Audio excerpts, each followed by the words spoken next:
কৈলাস হয়ে যাচ্ছে। কৈলাসে দেখছেন কি শিব পার্বতী ভগবানের এই ভাগবত কথা গুণগান করছেন। মোবাইলটা আছে, সরে আসেন।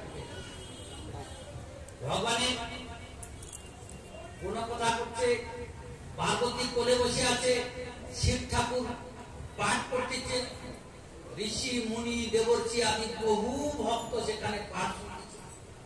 শিব ঠাকুর ভগবানের কথা গুণগান করতে করতে তার আর দিশাহারা হয়ে গেছে, কোথায় বাঘশাল গেছে, কোথায় তমুর, কোথায় কুসুম, আর সে ভগবত নামের যে মগ্ন হয়ে গেছে। চিত্রকেতু মহারাজ সেই ধামেতে পৌঁছে গেছেন, দেখছেন যে দেবের দেব মহাদেব ভগবানের কীর্তন করতেছে, ভাগবত কীর্তন করতেছে, ঋষি মুনি আদি দেবতারা শ্রবণ করছে, কিন্তু চিত্রকেতু মহারাজ শিব ঠাকুরের অন্তর্নিহিত তত্ত্ব উপলব্ধি করতে পারে নাই। সে বলে ফেলেছে যে ভোলানাথ, তুমি তো দেবতার শ্রেষ্ঠ, তুমি যদি এরকম আচরণ করো জগৎ জীব কি করবে? তার মানে ওই যে কীর্তন করতে করতে তার দেহ স্মৃতি হারিয়ে গিয়ে তার বাকছাল টাকছাল খুলে গেছে। তখন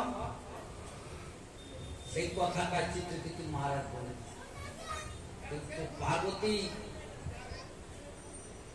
পুরা রেগে গেছে। আরে মূঢ়, এখন শিব ঠাকুরের আন্তরিক অবস্থা তুমি জানো? ও ভগবত কথায় বিমর হয়ে গেছে, বাইরের জ্ঞান নাই, আর তুমি তার ভুল দেখছ। যা দুরাচার তোকে আরে দেবলোকে থাকতে হবে না, তুই অসুর করে যা। সাথে সাথে অভিশাপ দিলাম। তখন এ বাবা তুমি এখন বসো, ওগুলো থাক, কথা অসুবিধা হচ্ছে।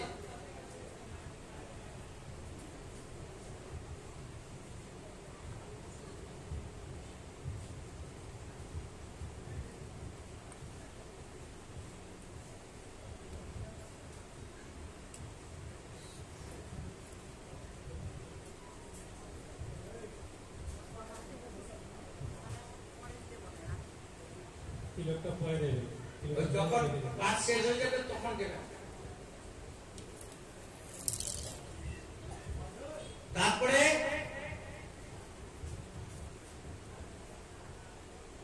তখন চিত্রকেতু মহারাজ হাত ধরে প্রার্থনা করছে, হে দেবী, আমি কষ্ট করে এই স্থান পর্যন্ত আসলাম, আমাকে আবার অসুখ করে যেতে হবে। ঠিক আছে, আমার কর্ম ভুল করে ফেলেছি, অপরাধ, তুমি আমাকে অভিশাপ দেবে, কিন্তু একটা আমার প্রার্থনা থাকলো, আমি সে অসুর কুলে যাই, যেখানে যাই হরিত পাদন্ত মূলম দাসানা দাসু ভবিতা, আমি যেন তোমার গোবিন্দের ভক্ত দাস, যে গোবিন্দের সেবা করে নাম করে, তার জন্য আমি চরণ সেবা করতে পারি, দর্শন পাই, ভগবানের নাম গুণগান করতে পারি, এই আমার প্রার্থনা। সেই হলো এই বিদ্রাস। দেখো, অসৎপুরতে আসলে যে ভগবানের ভজন করতে পারে না এরকম না। আমরা তো এই জন্মে যা ফুর্তি করি, ভাবা যে পরজন্ম হবে তার জন্য চিন্তা করি না। আগের জন্মে যেমন কর্ম করেছি সেই ফল অনুযায়ী এই জন্মে সুখী দুঃখী উঁচা ব্রাহ্মণ ক্ষত্রিয় বিভিন্ন জনিতে জন্ম হচ্ছে। এই জন্মে যা করব আবার পরের জন্মে তার জন্য। কিন্তু এই জন্মে যদি সে সাধু সঙ্গ পেয়ে যায়, ভগবত ভজন করে, তাহলে এই জন্মেও সে সুখী, তার হাতে লাড্ডু। আবার ভজন করতে করতে গীতাতে আছে, জম জম পাপি স্মরণম ত্যাজ্য তন্তে কলেবর। মৃত্যুর সময় যা যা স্মরণ করবে সেই ভাবে তার জন্ম হবে। অতএব আমাদের অভ্যাস পালন করতে হবে।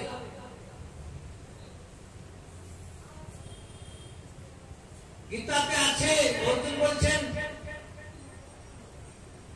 অর্জুনকে কৃষ্ণ বলছেন মনমনা ভব মত ভক্ত মজ্জাদিমান নমস্কুর মামে বৈশেষিক যুক্ত এখন মত পরায়ণ বলে আমার ভজন করো, আমাকে তুমি প্রণাম করো, আমার সেবা করো, আমাকে নমস্কার করো।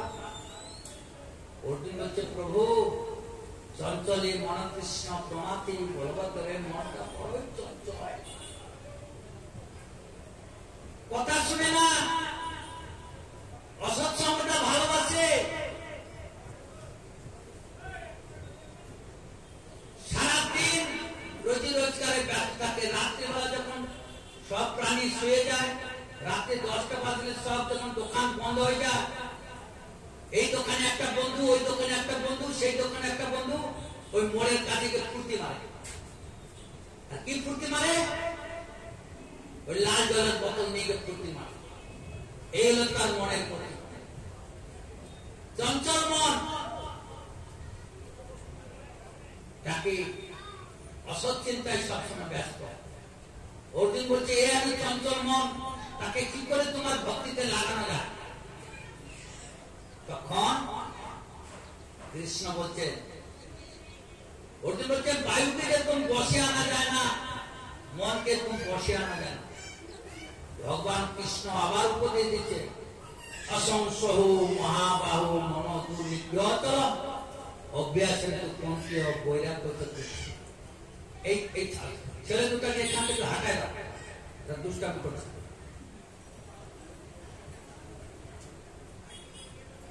তো তখন কি অভ্যাস যোগ না? সকালে উঠে অভ্যাস কর, প্রভাতকালের হাওয়া 1000 টাকার দাওয়া, 3:30টা থেকে 11টা পর্যন্ত সত্যগুণ। এই 3টা সময় আছে আমাদের সারাদিনে। 11টা থেকে সন্ধ্যা 7টা পর্যন্ত রজগুণ, আর সন্ধ্যা 7টা থেকে রাত্রি 3টা হলো তমগুণ। সত্যগুণে ভজন, রজগুণে রোজি রোজগার, তমগুণে বিশ্রাম।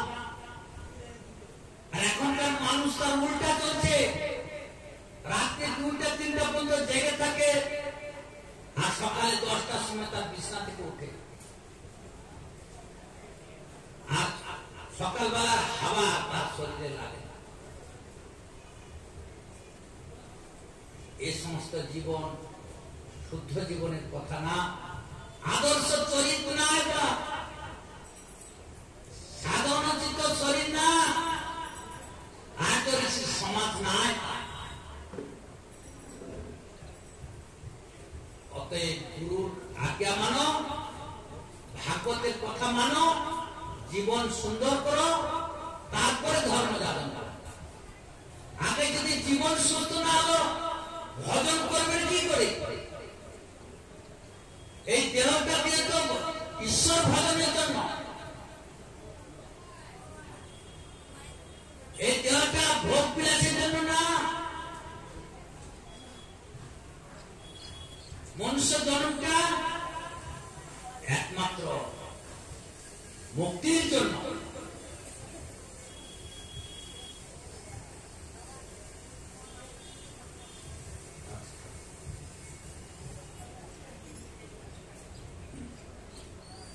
তো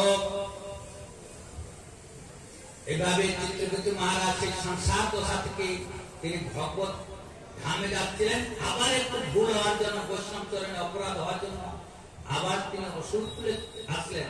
অসুরকুলে আসলেও ভগবত স্মৃতি তার ভুলে না।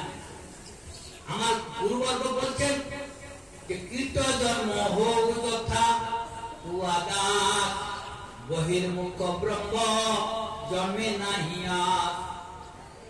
যে আমার পক্ষী জন্ম হোক, কীট জন্ম হোক, অসুর জন্ম হোক, কিন্তু যেখানে গোবিন্দের ভক্ত থাকে সেখানে যেন আমার জন্ম হয়।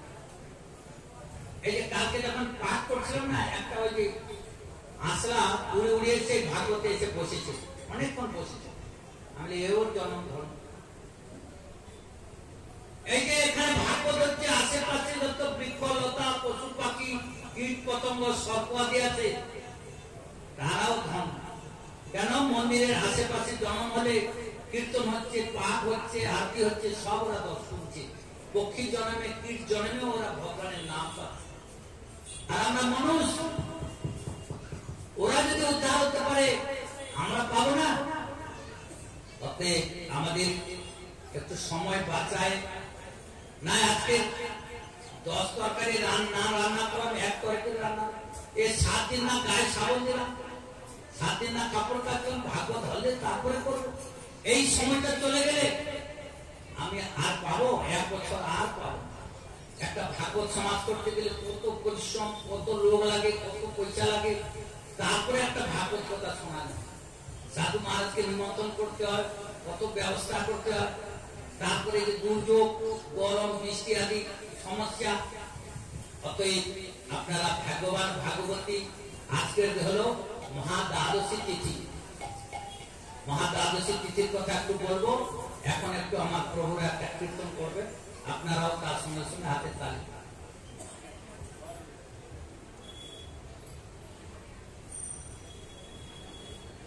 हरे जय जितेंद्र महाराज की। নির্বেদ লক্ষণ উপলব্ধি একটা মহাজন কীর্তন করছে, তার ভিতরে নির্বেদ আছে। হ্যাঁ, ওরে মন ভালো নাই লাগে সংসার।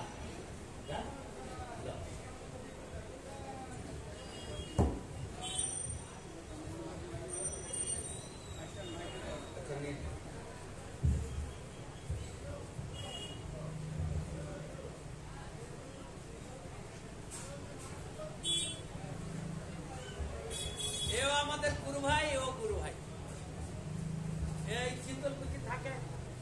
গুরুদেব কোনদিন আসলেন এদিকে, দর্শন পেয়ে চরণে প্রণাম করে কৃপা পেয়ে গেছে। গুরুদেবের কৃপা সমস্ত পরিবারের সাহিত্য ভগবান ভজন করছে। আমরা থাকি সেই শিলিগুড়ি। এই গুরু ভাই থাকে মাতামার দিকে মঠে ছিল অনেকদিন, তারপরে তিনি ওই বাবা অনেক জায়গা দিয়ে গেছে, সেইখানে কুটির বানাইছে।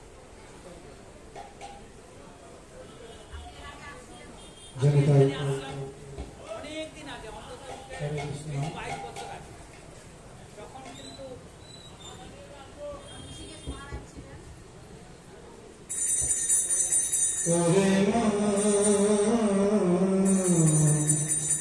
ভালো নাহি লাগে সংসার, ভালো নাহি লাগে সংসার। জন্ম মরণ জরা যে সংসারে আছে ভরা, তাহি কিবা আছে ভরসা। জন্ম মরণ জরা যে সংসারে আছে ভরা, তাহি কিবা আছে ভরসা। ভালো নাহি লাগে সংসার, করে ভালো নাহি লাগে সংসার। ভাগজন পরিবার কেহ প্রভু কালী মুক্ত কালে আবার।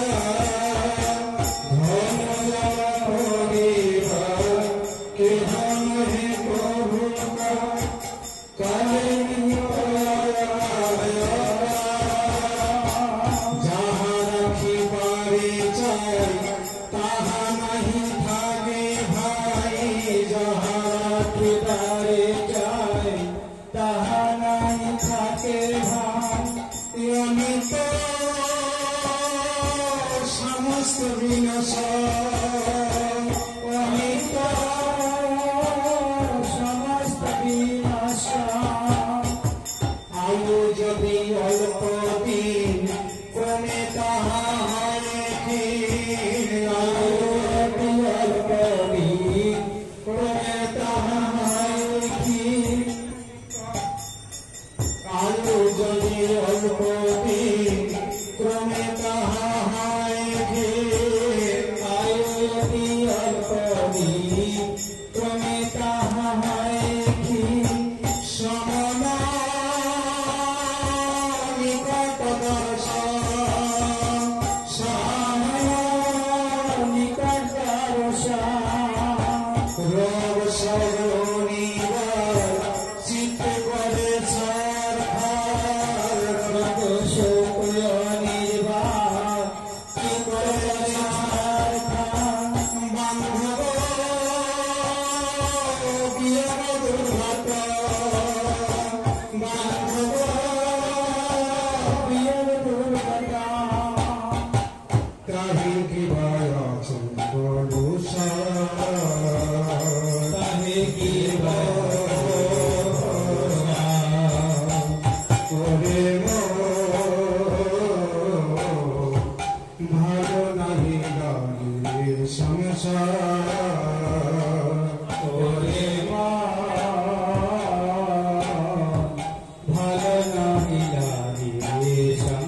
তো আমরা এতক্ষণ বৃত্তাসুরের লীলা পেয়েছিলাম।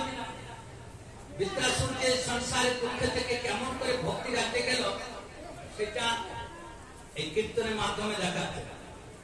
ভক্তদেরকে সম্মান করতে হবে, ওই তিলকটা আরো ফটফট করে মাথায় দুই দিকে দিয়ে চলে যেতে হবে। যার মস্তকে ঊর্ধ্বপূর্ণ থাকে তাকে এই তিলক চন্দন দিতে নেই, এটা ভগবানের প্রসাদ হয়। সেই লাগড়ি চন্দন সেটা, যার কপালে নাই কিছু তাকে ওইটা দিতে হয়। ঊর্ধ্বপুরের নাহলে দুই ধারে লাগাই দিতে হয়। এর মর্মটা তো এরা জানে না। সাধারণ জীবনের যেরকম পরে সাধারণ গুরুরা ওইগুলোই শিখে গেছে। শুদ্ধ ভক্তি জিনিসটা এদের ভিতরে প্রবেশ করে না। আলিঙ্গন করবে, সেখানে কি করবে, অত কি একবার এক জায়গায় সমাজে প্রণাম করে সবাই তো প্রণাম, অন্যের পড়ছে গেলে নিজের ক্ষতি। একটা পুরুষ মানুষ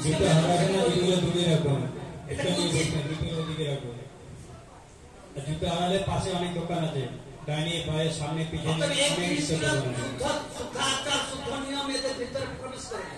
আগের বিধিটা ধরে রেখেছে।